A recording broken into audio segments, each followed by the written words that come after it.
Welcome in lecture 4.2 of the Legal and Governance series. In this additional lecture, I will not present any new content, but I will connect some of the slides that are presented in the legal part to some of the governance issues that are involved. Of course, this is not covering all stuff that's possible, it's just giving a few examples of how things that appear in the legal context also has relevance from the governance perspective.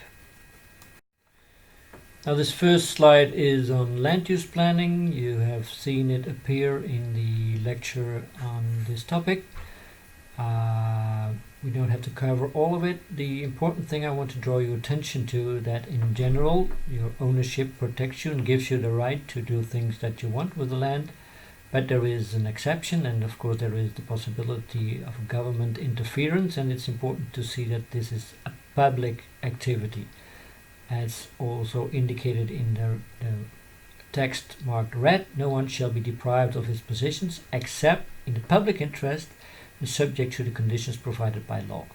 So this indicates the example that we also discussed, that if there is government intervention, it's public intervention, it always has to be, decisions have to be made in the public interest, not in the private interest of those that are involved.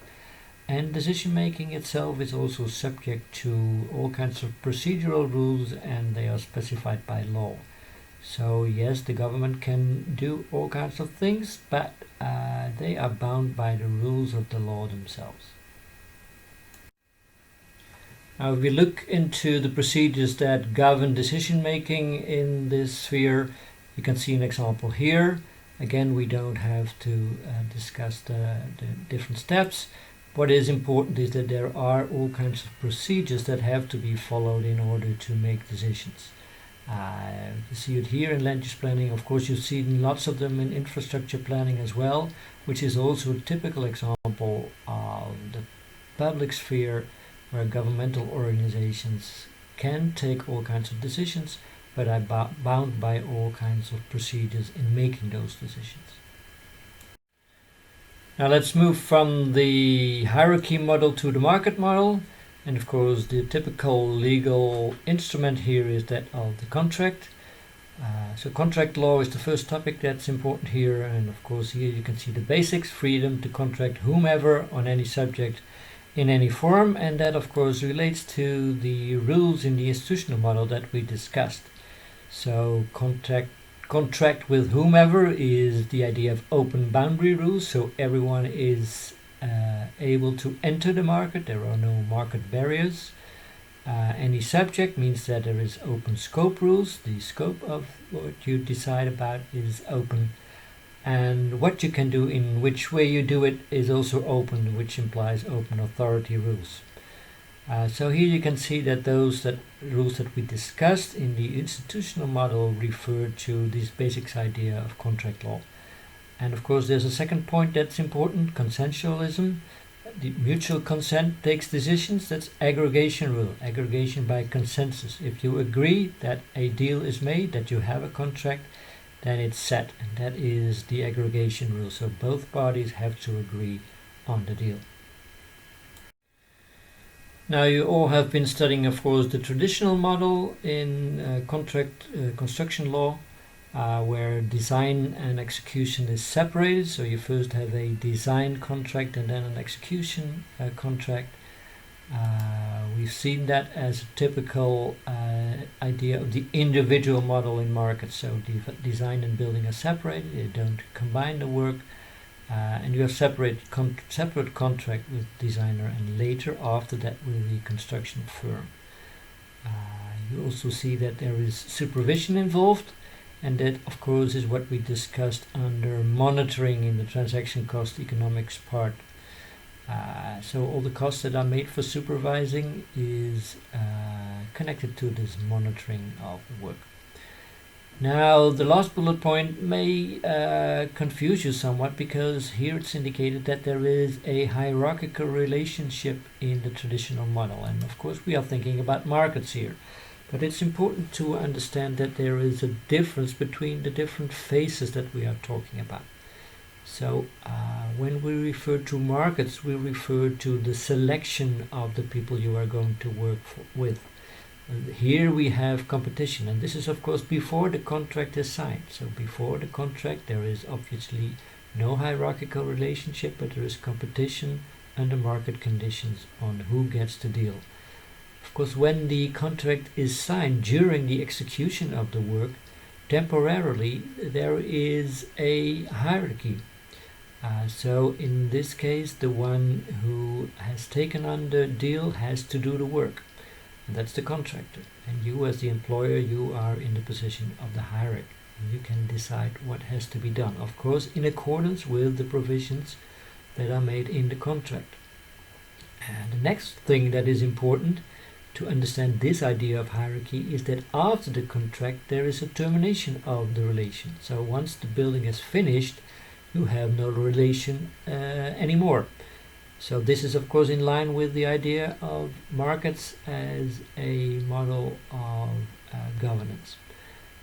So it's important to understand that if there is a reference to hierarchy, this is only during the contract and during the actual building process.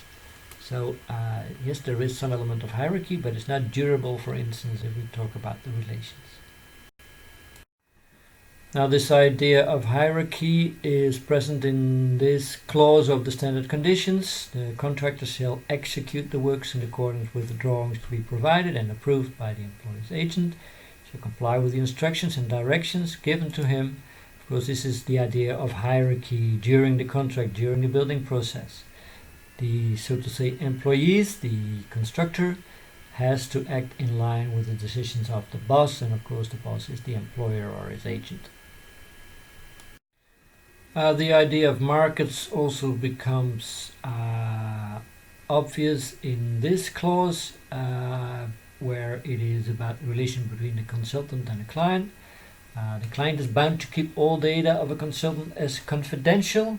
Of course, this is an information rule, and it indicates that actors usually do not share information, particularly, of course, not to competitors, because you don't want that information to be spilled over to your competitors. Now, a model that is different is of course that of the building team. The idea here is that the design is made by a traditional designer and a contractor. So they combine their work, and of course that's the idea of networks. However, the contractor is not sure of execution, and that of course refers to markets, and it has to do with procurement law that we will talk about in the next slide. So procurement law ensures that those contractors that were present and helped in making the design are not sure of execution. Another point that is important is how the legal provisions are for mistakes. When, of course, the design is made together, the question arises who is liable for mistakes if the design has been a cooperative job. What you see here is typical of the fact that there is legal individualism. In legal terms, it's always an attempt to ensure that single persons, individuals, are to be made responsible for what is happening. So there is no collective liability, but it is for one of the members. The member with the wrong idea, unless it is in the other member's field and he accepted it. So you can see that from a network perspective, you would expect that there is like common liability because, again, you did this together, you cooperated. But in legal terms, this is something that is seen as very difficult, and they always want to draw apart the liability of the different partners. I already indicated that procurement law was very important in governing relations, for instance, between designers and constructors if they have worked together. And the basic idea of European procurement law is that it is generally driving towards markets. You can see that in the assumptions that are here: eliminating barriers, so freedom of movement, that's markets and goods and services. And the idea behind it is that if you remove barriers, it improves economic welfare in all the member states. So this is the idea, that markets are there to create competition. If there is competition, this will create efficiency and thus welfare. So it's important to understand that this is the basic assumption of procurement law in the European Union. The idea of markets is also present in this directive, where it indicates that the award, the decision to give a job to someone, has to comply with certain principles, particularly free movement of goods, freedom of establishment, freedom to provide services. Of course, that's markets, as well as the principles deriving from that: equal treatment, non-discrimination, mutual recognition, proportionality, and transparency.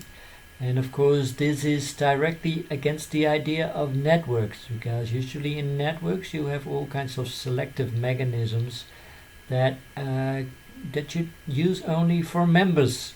Yes, you give specific information to members only. The selection process is from within the scope of the members of the network, and not from all the possible competitors of those members. So here you can see again that these rules of market governance are directly in conflict with the rules that you would use under network conditions. Here we see another example of provisions that are aiming for markets and competition. If someone, for instance a construction firm, has been advising the contracting authority, for instance a municipality who wants a building to be built, has played a role in advising in setting up the tender, the contracting authority shall take appropriate measure to ensure that competition is not distorted by the participation of that candidate or tenderer. So the candidate cannot apply anymore. Again, you can see that this is an example that is driving to competition and not to network involvement, because of course the idea of networks is that you work together, and of course if you work together in setting up a tender, you most likely would like to be involved in the tender itself. This is comparable to the idea of the building team, where we saw that if you as a contracting firm also were involved in making the design, of course from a network perspective the obvious strategy would be that the same contractor that has played a role in the design would also be the one to use the knowledge that they shared in doing the actual building process. But as we saw there, again, procurement law makes sure that this is separated. So it is making it very difficult to really get involved in network relations in these situations. Okay, that's it. Time to wrap things up. I gave you some examples, some illustrations of how the same governance issues that we discussed in the governance part of this course are also treated and discussed in the legal part. And of course it's obvious that you would expect that, because the legal provisions are also about the governance of the process. The only difference is that we start looking at them from a different perspective. So they cover in many cases the same type of issues, but again from a different starting point. I hope this has been illustrative, and I hope that they enable you to also see in all other kind of legal provisions that the governance issues that we discussed are also relevant here.